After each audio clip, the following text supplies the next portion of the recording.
Good morning students. मैं doctor Harish Kumar Singhal, associate professor, PG department of commerce with university college of Ayurveda, doctor Sarvepalli Radhakrishnan, Rajasthan Ayurveda Vishwavidyalaya Jodhpur. आज अपने video lectures में हम discuss करेंगे साइंटिफिक कंट्रीब्यूशन ऑफ काश्यप संहिता इन कौमारवित्य। कौमारवित्य प्रथम और आद्य ग्रंथ कहा गया है अष्टांग आयुर्वेद के अंदर। आचार्य काश्यप संहिता ने इसको अष्टांग आयुर्वेद में सर्वप्रथम स्थान दिया है। जिस प्रकार देवताओं में अग्निदेव प्रधान होते हैं, उस प्रकार अष्टांग आयुर्वेद के अंदर कौमारवित्य को प्रथम स्थान दिया गया है। इसका कारण दूसरा यह भी बताया जाता है कि जिस बालक की हम लालन पालन पोषण करते हैं और उसको हम बड़ा करते हैं, अन्य विधा के लोग उसकी चिकित्सा करते हैं। जब वह वयस्क में कन्वर्ट हो जाता है, जब वह बड़ा हो जाता है, इसलिए भी कौमारवित्य को आद्य और प्रथम माना जाता है। काश्यप संहिता जो कि कौमारवित्य का आधार ग्रंथ है, कौमारवित्य के अंदर सबसे ज्यादा कंट्रीब्यूशन अगर किसी भी संहिता का मिलता है तो वह काश्यप संहिता का मिलता है, और इसी को लेकर के यहाँ हम डिस्कशन करेंगे।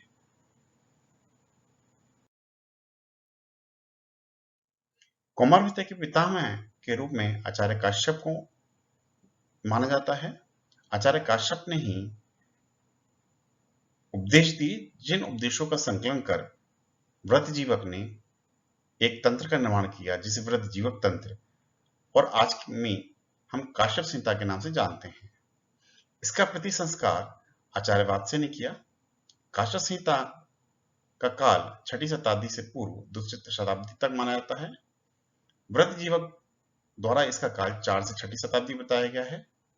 आचार्य वात्स्य ने इसका काल 7वीं शती बताया है, जो कि इसका वास्तविक काल माना जाता है। वर्तमान संहिता का काल 10 से 13वीं शताब्दी है। आज जो वर्तमान में हमें काश्यप संहिता उपलब्ध है, वह चौखंबा संस्कृत संस्थान वाराणसी द्वारा प्रकाशित है। वर्तमान काश्यप संहिता का आधार नेपाल की लाइब्रेरी है। वहां लाइब्रेरी में राजगुरु पंडित थैम शर्मा जी के पास जो उपलब्ध पांडुलिपि है, उस पांडुलिपि के बेस पर आज की काश्यप संहिता हमारे पास में उपलब्ध है। यह पांडुलिपि ताड़पत्र पर लिखी गई है। इस ताड़पत्र का size 21.5 centimetre multiplied by 2.25 centimetre है। इस ताड़पत्र को मैंने अगली भी स्लाइड्स में भी दिखाया है किस प्रकार का है यह ताड़पत्र है। काश्यप संहिता की विषय वस्तु कल्प स्थान के अंतिम अध्याय में वर्णित की गई है। काश्यप संहिता में कुल 9 स्थान हैं, जिसमें से 8 स्थान अन्य संहिताओं के समान हैं, जिसमें सूत्र स्थान है, निदान स्थान है, विमान है, शारीर है, सिद्धि है, कल्प है, इंद्रिय स्थान है, चिकित्सा स्थान है, और 9वां स्थान जो है इसमें खिल स्थान है।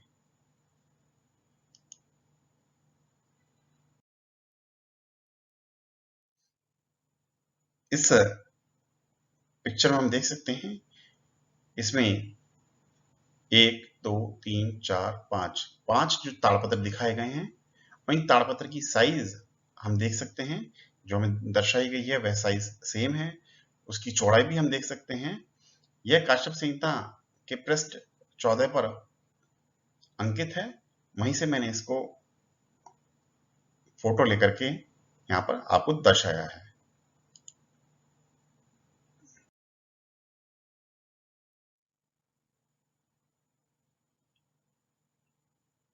वर्तमान समय में जो हमारे पास काश्यप संहिता उपलब्ध है, इसको हम व्रतजीवक तंत्र के नाम से भी जानते हैं।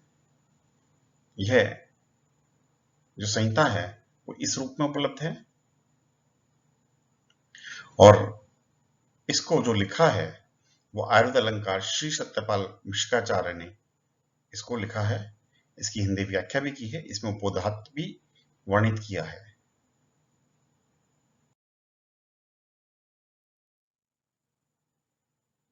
वर्तमान काश्यप संहिता में कुल 77 अध्याय वर्णित हैं।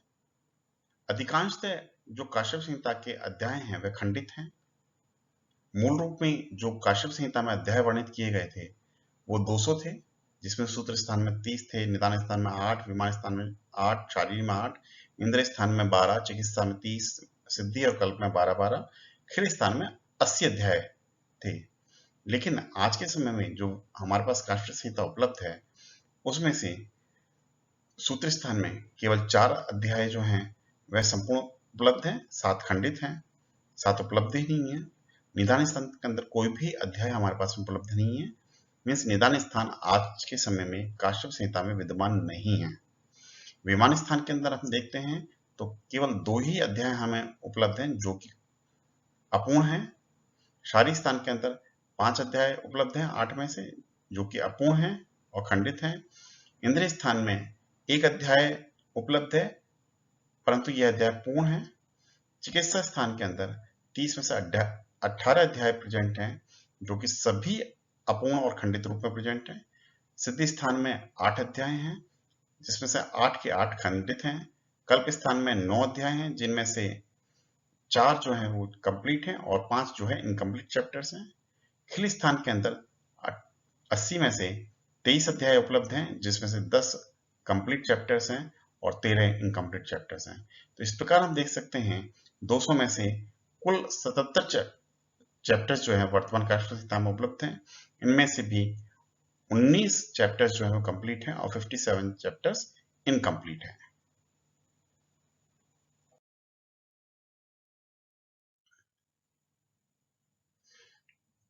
आयुर्वेदावतरण, काश्यप संहिता में आयुर्वेदावतरण का बहुत अच्छा वर्णन मिलता है। यह विमान स्थान में मिलता है। आयुर्वेदावतरण जैसे सभी संहिताओं में वर्णित है, आयुर्वेद का प्रादुर्भाव ब्रह्मा जी के बुद्धि में हुआ। ब्रह्मा जी से यह ज्ञान दक्ष प्रजापति जी को मिला, दक्ष प्रजापति से अश्विनी कुमार को मिला और अश्विनी कुमार से यह इंद्र को प्राप्त हुआ। चरक संहिता के अंदर व्यक्ति इंद्र से भारद्वाज को प्राप्त हुआ, लेकिन यहाँ आचार्य काश्यप के अनुसार इंद्र से यह ज्ञान वशिष्ठ, अत्रि, भृगु और काश्यप नामक 4 ऋषियों को प्राप्त हुआ और इन चारों ऋषियों ने अपने अपने नाम के अनुसार अपने अपने ग्रंथों की जो है उत्पत्ति की। काश्यप से यह ज्ञान जीवक को प्राप्त हुआ, जीवक से वृद्धजीवक को, वृद्धजीवक से अनायास यक्ष को, अनायास यक्ष से यह ज्ञान वात्स्य को प्राप्त हुआ और वर्तमान में हमारे पास जो काश्यप संहिता है उसमें इस प्रकार से यह वर्णित मिलता है। काश्यप संहिता में काश्यप के लिए अनेक अनेक शब्द का प्रयोग हुआ है, जैसे व्रत काश्यप, मारीची काश्यप, स्थविर, विशग्वर आदि। कौमारभित्य से संबंधित ग्रंथ जैसे प्रवर्तक तंत्र, बंधक तंत्र, हिरण्याक्ष तंत्र, योग सुधा निधि, बाल चिकित्सा अमृत, यह नेपाल राज्य की पुस्तकालय में उपलब्ध है।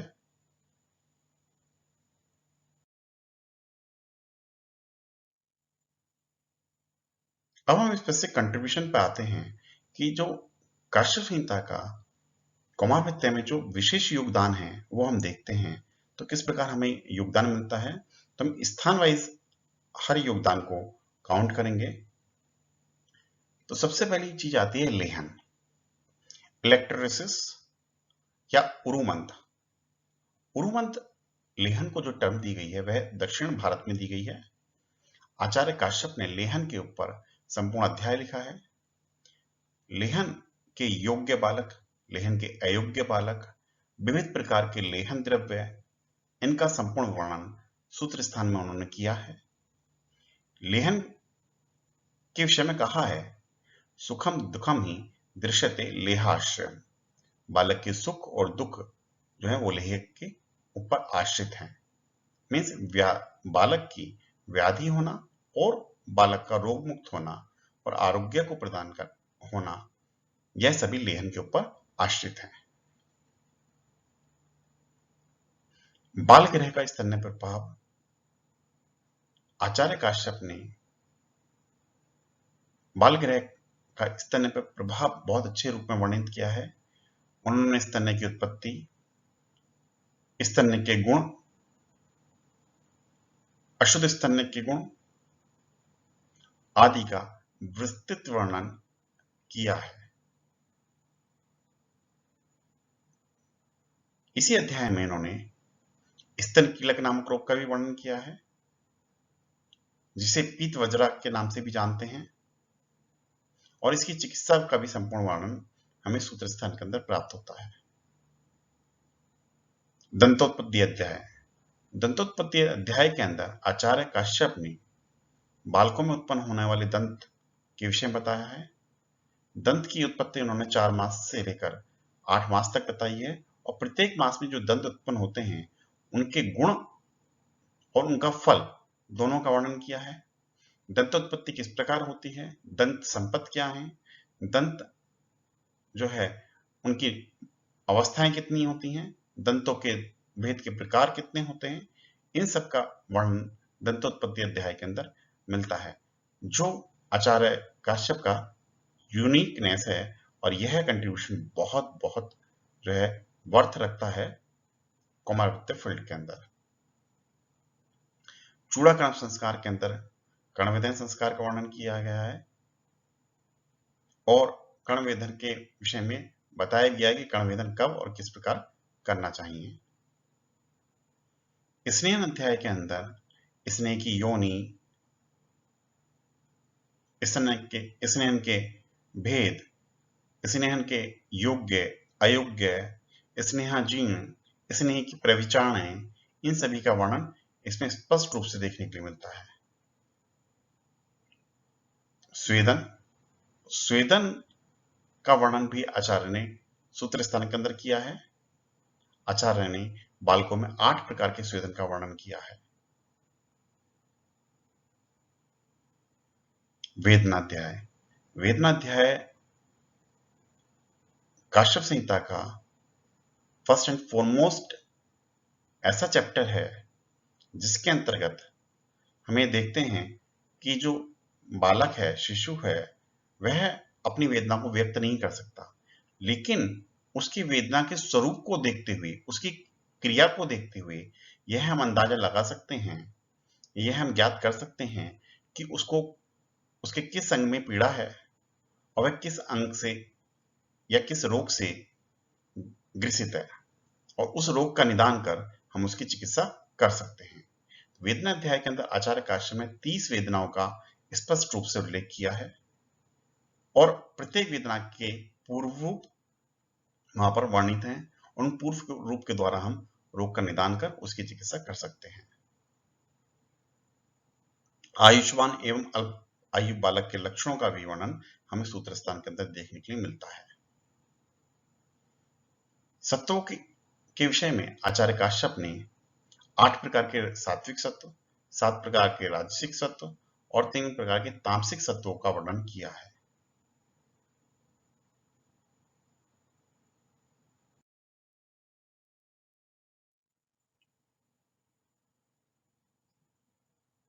शारीरिक स्थान।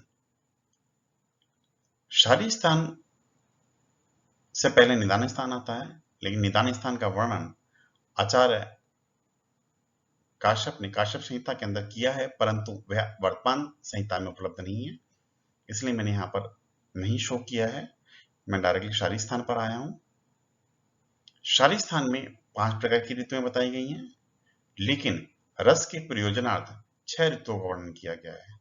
गर्भ विकास के आयाम, गर्भावक्रांति, संख्या शरीर में 13 प्रकार के कोष्ठांग, 87 प्रत्यंग, 10वीं प्राणायतन, 7 आश्चर्य, जिसमें कृमि आश्चर्य का भी वर्णन मिलता है।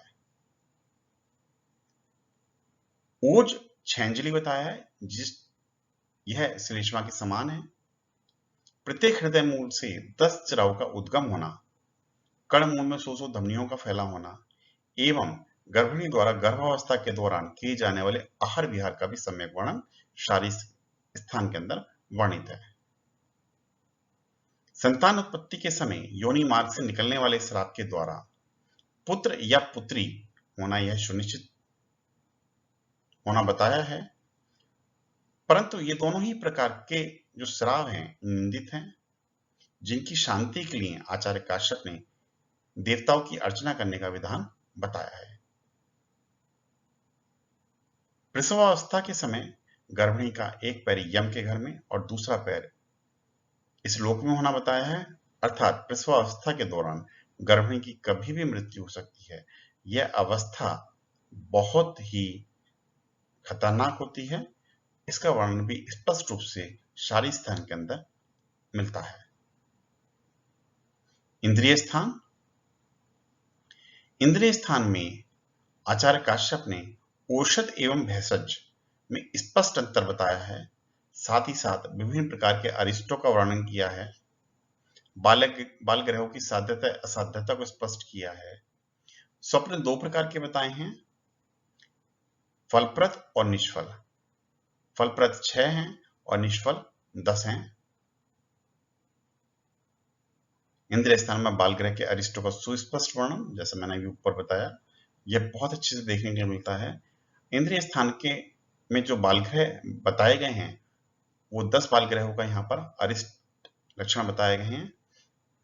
तो इस प्रकार हम देख सकते हैं कि आचार्य काश्यप ने यहाँ पर एक बाल ग्रहों के अरिष्ट बताते हुए सुस्पष्ट रूप से 10 बाल ग्रह का वर्णन किया है। जब हम संख्या अध्याय में देखते हैं तो वहां पर भी बाल ग्रह की संख्या आचार्य काश्यप के अनुसार 10 मिलती है, जबकि बाल ग्रह आचार्य सुश्रुत ने 9, वाग्भट ने 12 और अन्य आचार्यों ने भी सुश्रुत के अनुसार 9 का वर्णन किया है।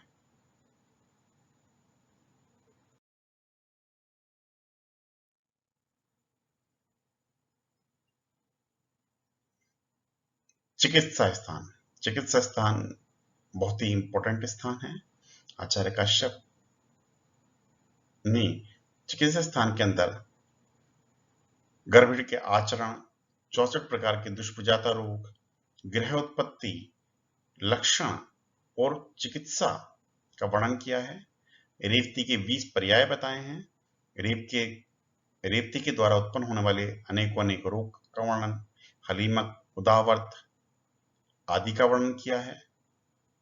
राजक्षमा रोग चिकित्सा के अंदर नागबला कल्प, जबकि आचार्य चरक ने नागबला कल्प का वर्णन छक्षिण में किया है, परंतु आचार्य काश्यप ने इसका वर्णन राजक्षमा रोग चिकित्सा प्रकरण में किया है। वर्धमान पिपली का भी प्रयोग करने के लिए बताया है और वर्धमान पिपली का अजाचीर में भी प्रयोग करने के लिए बताया कि अजाचीर के साथ हम वर्धमान पिपली का प्रयोग कर सकते हैं बालकों में। महाभ्यारिष्ट का प्रयोग, इंद्राणी घृत का प्रयोग और रोहिणी नक्षत्र में स्नान करने से राजक्षमा रोग शांत होता है, इसका स्पष्ट वर्णन काश्यप संहिता में मिलता है। रक्तजुगुल्म केवल स्त्रियों में होता है। कुष्ठों के अंदर आचार्य काश्यप ने 18 प्रकार के कुष्ठ बताए हैं और उनका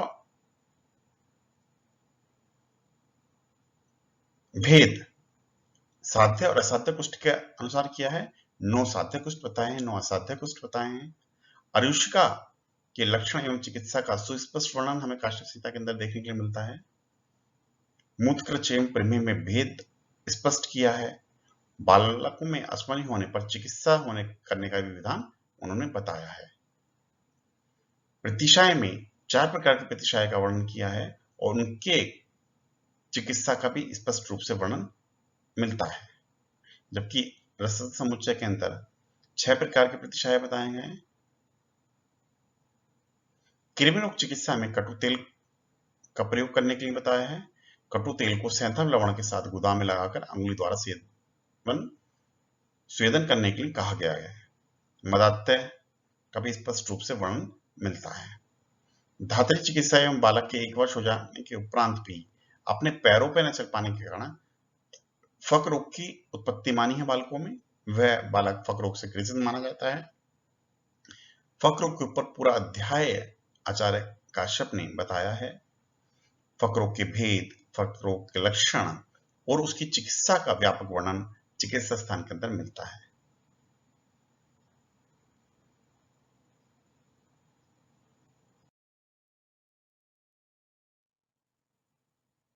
सिद्धि स्थान। काश्यप संहिता के अंदर सिद्धि स्थान भी बड़ा ही महत्वपूर्ण स्थान है। वहां पर उन्होंने शिशु नाम अशिशु नाम च वस्ती कम अमृतम, मीन शिशुओं के अंदर वस्ती को अमृत के समान हितकारी बताया है और वस्ती चिकित्सा से वैद्य को धन, यश, शिशु को आयु और पिता को संतान प्राप्ति होने का वर्णन किया है। निरोग एवं अनवासन वस्ती के विभिन्न आयामों का वर्णन किया है। वस्ती के योग्य आयु, वस्ती के अयोग्य, वस्ती नेत्र आदि का वर्णन भी हमें सिद्धि स्थान के अंदर देखने के लिए मिलता है। वर्ण विरेचन के वेग, योग्य अयोग्य का वर्णन भी हमें सिद्धि स्थान में देखने के लिए मिलता है। शोधन काल में उत्पन्न शूल की शांति के लिए आचार्य काश्यप ने पट स्वेद का वर्णन किया है। पट स्वेद अर्थात कपड़े के द्वारा स्वेदन करना।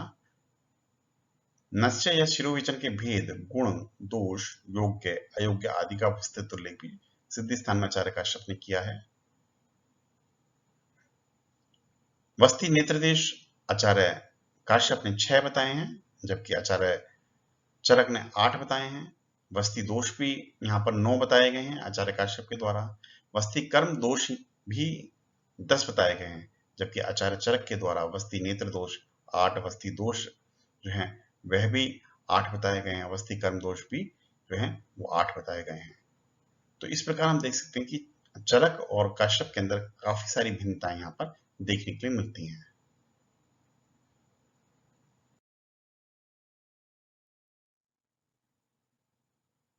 कल्प स्थान। कल्प स्थान के अंदर प्रथम अध्याय जो बताया है वो धूप कल्प अध्याय बताया गया है। धूप कल्प अध्याय के अंदर 40 प्रकार के धूपों का वर्णन किया गया है। धूप के भेद बताए गए हैं, उनका फल भी बताया गया है। अनुधूप प्रतिधूप का भी स्पष्ट रूप से वर्णन हमें कल्प स्थान के अंदर देखने के लिए मिलता है। लक्षण कल्प अध्याय के अंदर लक्षण की उत्पत्ति, गुण, कर्म, योग्य अयोग्य, सेवन के दौरान उत्पन्न होने वाले उपद्रवों की चिकित्सा का सुस्पष्ट वर्णन भी लक्षण कल्प अध्याय के अंदर मिलता है। कटु तेल कल्प अध्याय बहुत बहुत अच्छा अध्याय आचार्य काश्यप ने यहाँ लिखा है। पंचेंद्रिय तेल विवर्धन के लिए उन्होंने जो है कटु तेल की प्रशंसा की है। पंचेंद्रिय जो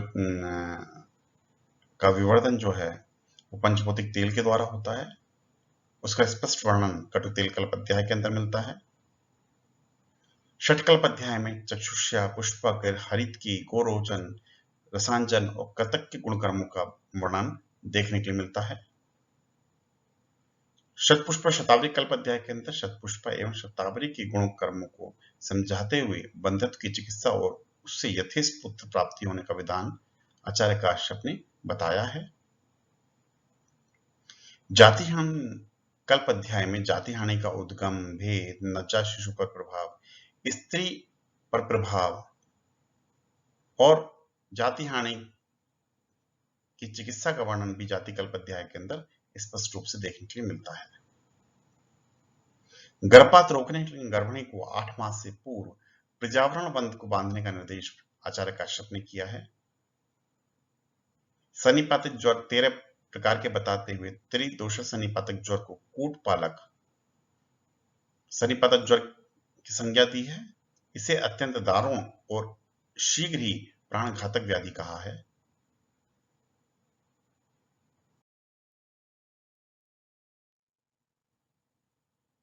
खिलस्थान। काष्ठ संहिता का नाम आते ही सबसे पहले जो जहन में आता है वो खिलस्थान आता है, जो इसकी यूनिकनेस है। खिलस्थान के अंदर बहुत अच्छा कंट्रीब्यूशन हमें आचार्य काश्यप का कौमार विद्या के रूप में देखने के लिए मिलता है। विषम ज्वर 4 प्रकार के बताए हैं, सतत, अनुच्छेद, तृतीयक, चतुर्थक, और उसकी शांति के लिए नीलकंठ और वृषध्वज भूतेश्वर महादेव की उपासना करने का निर्देश दिया है। रोग 2 प्रकार के बताए हैं, संशोधन 7 प्रकार के बताए हैं और चिकित्सा का इनको आधार भी बताया है। रोग एवं अवस्था अनुसार औषध कल्पना 7 प्रकार की बताई है, जैसे चूर्ण, शीत कषाय, स्वरस, अभिशव, फांड, कल्क और क्वाथ। आचार्य शार्ंगधर ने 5 प्रकार की औषध कल्पना बताई हैं, स्वरस, कल्क, शत, हिम और फांड। औषध सेवन काल आचार्य काश्यप ने 10 बताते हुए 12 वर्ष से कम वय वालों में औषध का एकांतर प्रयोग या निरंतर रूप से औषध का प्रयोग करना निषेध बताया है, क्योंकि इससे उनके बल और आयु का नाश होता है। वृद्धावस्था में औषध की मात्रा निरंतर कम करते हुए 100 वर्षों में क्षीरनाथ बालक के समान कर देनी चाहिए। इस प्रकार आचार्य काश्यप ने बालकों के लिए औषध एवं व्यय विभाजन के विषय में संपूर्ण विवरण क्रियात्मक रूप में प्रस्तुत किया है।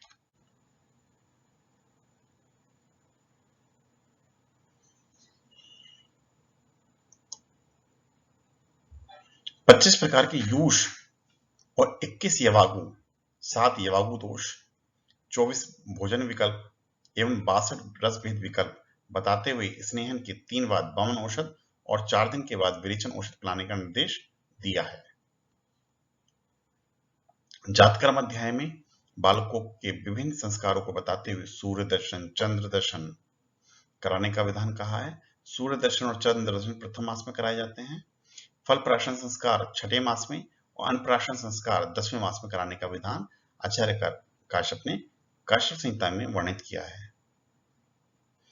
आचार्य काश्यप ने कुकुणक, विसर्प, चर्मदल, शोथ एवं शूल का बालकों में होने वाले रोगों के रूप में उल्लेख करते हुए अम्लपित्त नामक व्याधि पर स्वतंत्र अध्याय लिखा है। यह व्याधि आंध्र देश के लोगों में बहुत अधिक देखने के लिए मिलती है। इसके अलावा क्षीर अध्याय जो है वह भी आचार्य काश्यप ने उसका भी विस्तृत वर्णन किया है।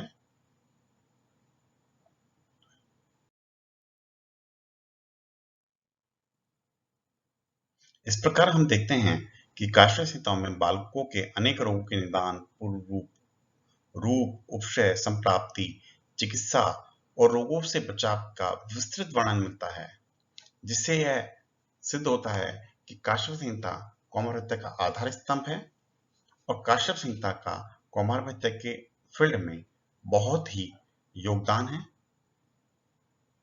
धन्यवाद। हम नेक्स्ट वीडियो में मिलेंगे। एक आपसे नम्र अनुरोध है कि मेरे लेक्चर्स प्राप्त करने के लिए आप मेरे YouTube चैनल को सब्सक्राइब करें, लाइक करें और कमेंट करें, साथ ही साथ बेल बटन भी प्रेस करें। धन्यवाद।